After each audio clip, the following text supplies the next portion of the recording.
So Nike recently revealed the new Premier League football, and there was loads of hype around the claim that it had 30% more consistent flight. But claims like this aren't new in the world of football. There's always products coming out that claim to have new technology that will give you an edge on the pitch. And it got me thinking, does anyone actually check to see if this stuff works? Well, today I'm taking 4 products that have bold claims, and I'm going to be testing them out to see if they actually do what they say they do. This should be interesting. So when I first came up with the idea of this video, the new Nike flight ball was at the forefront of my mind. So I think it's only fair we start with this. So the Nike Flight Ball has been making waves across social media recently, claiming to give you 30% more accuracy. So let's test if those claims are true. So to test the accuracy of the Nike Flight Ball, here's what we're going to do. I'm going to have 25 shots in the top right, 25 shots in the top left, and I'm going to map around the goal where the ball lands, and I'm going to compare that to that of a normal football. Okay, so first up we're using the normal football.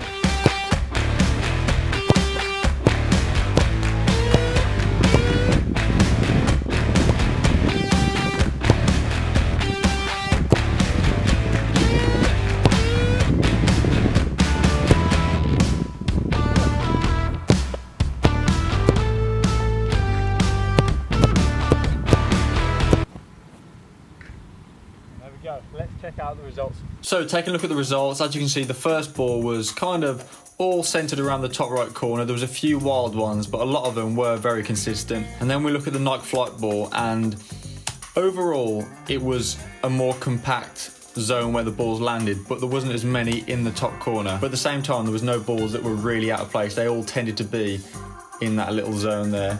So now we're going to aim top left, and I'm going to try a different technique, see if it makes a difference. So 1 of 25, starting with the Nike ball first.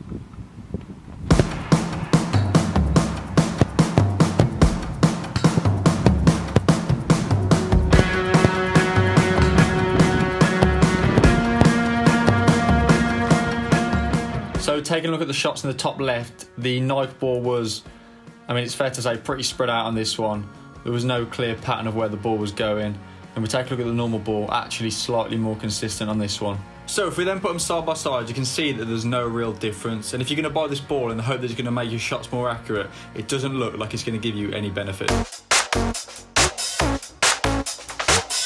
So the Predatormutators have got these rubber, I don't know what you call them, it's called devil skin or something like that. They say it gives you unrivaled swerve, unrivaled curl on the ball, and they actually feel pretty rough, so I'm excited to see if these actually work. Let's test them out.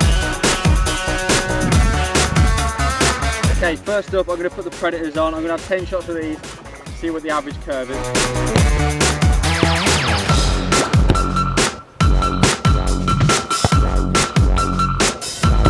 Now we're going to change the Predators off for a normal pair of boots. No extra grip on these at all. See if they make it any better or any worse.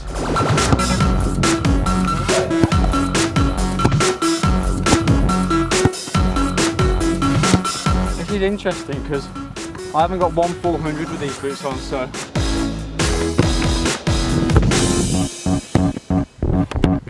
So to get the results, I went through all the 10 shots for each boot, added the revolutions per minute together and divided by 10 to get an average. And as you can see, it was 328.4 revolutions per minute for the Predators and 306.5 for the normal boots. So as you can see, the claim is true. Next up, we have something called the glove glue, which claims to give extra grip on the ball.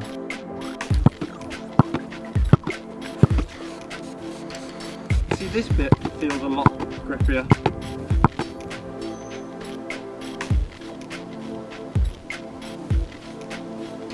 So the results for this test were pretty overwhelming, and the glove glue definitely worked and increased the angle I was able to hold the ball. So this claim is true.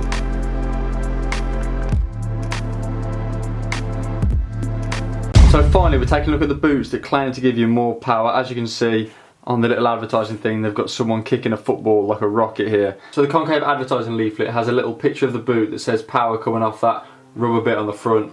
And here it says concave boots allow players to execute kicks with more power on a far more consistent basis than a standard football boot. So this should be interesting to see if it actually works.